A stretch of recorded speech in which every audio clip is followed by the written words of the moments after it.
কোন জার্নালে পাবলিশ করবেন? এটা নিয়ে আসলে অনেকে একটা অ্যাংজাইটিতে থাকে। আমি যেটা চিন্তা করি যে, যেটা আমার হাতের কাছের সুযোগ, এটাকে আগে কাজে লাগান। তো এক্ষেত্রে আমি কি করতে পারি? আমি যেটা করেছি যে, আমার যারা সিনিয়র আছে, আমার ফ্যাকাল্টি যারা বড় ভাই আছে, আমার যারা টিচার আছে, আমার যারা কলিগ ছিল রিসার্চ ইনস্টিটিউটে, আমি যেহেতু ওয়ার্ল্ড ফিশে কাজ করেছি, অনেক ইন্টারন্যাশনাল রিসার্চারদের সাথে মেশার সুযোগ আমার হয়েছে।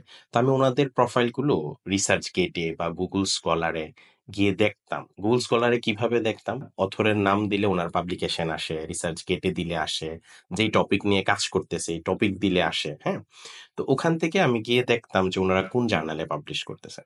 তো একটা দেখলাম যে একটা জার্নালে সবাই ধুমায়া পাবলিশ করতেছে এবং তারা বেশ তাদের চাকরি হচ্ছে, তাদের প্রমোশন হচ্ছে।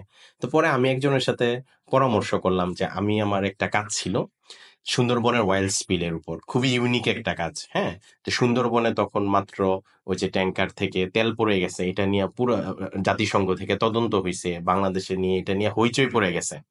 তা আমি এটা নিয়ে কাজ করছি। এটা শুনেই একজন খুব ইন্টারেস্টেড হয়েছে যে, "অনেক ভালো কাজ করছো। কোন জার্নালে দিবা?" তখন আমি বললাম যে, "আমি এই জার্নালে দিতে চাই।" বলল যে, "এটাতে দিও না, এটা প্রিডেটরি জার্নাল।"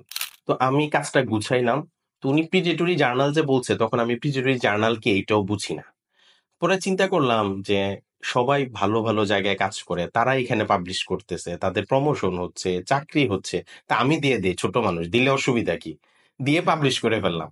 তো এখন পরে আমার আফসোস লাগলো যে এই কাজটা যদি তখন আমি প্রিডেটরি জার্নালে না দিতাম, তাহলে এটা খুব ভালো একটা জায়গায় যাইত। পরে একসময় আমার মনে হলো যদি ওই প্রিডেটরি জার্নাল দিয়ে আমি লেখা না শুরু করতাম, আমি কাজ না শুরু করতাম, তাহলে হয়তো আমি আজকের অবস্থানে আসতে পারতাম না। এখন তো মাশাআল্লাহ আমার পার ইয়ার ১০টা থেকে ১২টা স্কোপাস ইনডেক্স জার্নালে পাবলিকেশন হচ্ছে। Q1, Q2, Q3 সব লেভেলে আলহামদুলিল্লাহ আমার পাবলিকেশন হচ্ছে। বাট স্টার্টিংটা ইম্পোর্টেন্ট। শুরু করাটা ইম্পোর্টেন্ট। আমি যখন শুরু করতে যাব, আমি যখন কাজ করব, কাজ আমাকে রাস্তা দেখাবে, কাজ আমাকে ভালো জায়গায় নিয়ে যাবে। আমি ভালো জায়গায় এই কাজ করব, এর আগে আমি শুরু করব না। এই মানসিকতা থেকে আমাদের বের হয়ে আসতে হবে।